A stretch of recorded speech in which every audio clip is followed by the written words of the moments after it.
Hi everybody, this is Julie Weeb, Women's Sports Medicine Physical Therapist, and today we're fielding a question related to SPD, which is Symphasis Pubis Diastasis or Symphasis Pubis Dysfunction.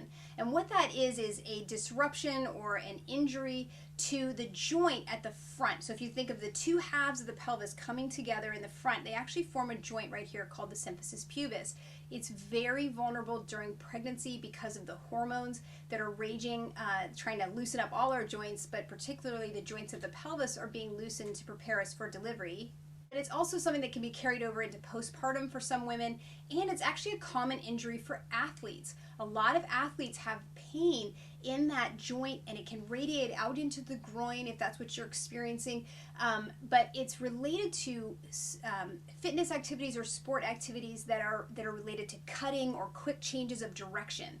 And so what that does is it's got a planted foot on one side, and the pelvis essentially is anchored on one side with a movement away in a different direction with the other half of the pelvis and the other leg. That can create a shearing force over that over that pelvic joint, and it can be quite painful. So if you are a fit mom or a fit mommy to be who's active in exercise programs that are more high intensity or involving a lot of shifting directions, like a boot camp or some kind of mommy fitness program, you might be doing moves that create that kind of a force over that pelvic joint, and that can be creating a lot of pain for you. So an alternative to, say, a lunge, which would be taking the pelvis in two different directions, you may want to consider a squat.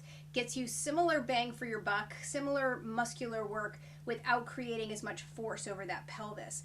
The other thing that a lot of women are told is to do a Kegel, or a Kegel-like contraction. So when we do that pelvic floor engagement, the goal is to create support for the joint. The pelvic floor is one of the primary stabilizers of that pelvic joint in the front.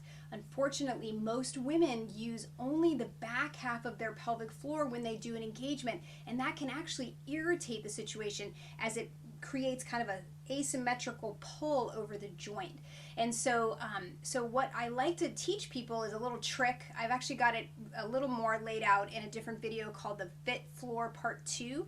It's a trick to get your pelvic floor going in the front, and that's something I like to call the ski jump. So if you lean into a ski jump position, you might actually be able to feel, as you engage that pelvic floor, a little more work over the front half of your pelvic floor versus just using the back half, which can be irritating. The other thing that women tend to do when they do a Kegel, kind of that classic definition of a Kegel, is squeeze their bum instead, or along with the back half of the pelvic floor. And what that does, that combination of overuse of the back half of the pelvic floor with a bum squeeze, is there's a compression on the back of the pelvis. It literally will sort of create this kind of a torque and pull against that poor joint in the front that's already irritated. So be really careful about overuse or just squeezing your bum as a way to support yourself or to create a contraction. I'm not anti-glute. In fact, I'm a huge fan of glute work. However, you have to be really careful when you're managing something like this, that gripping kind of a contraction of the glutes can create more irritation for a lot of women.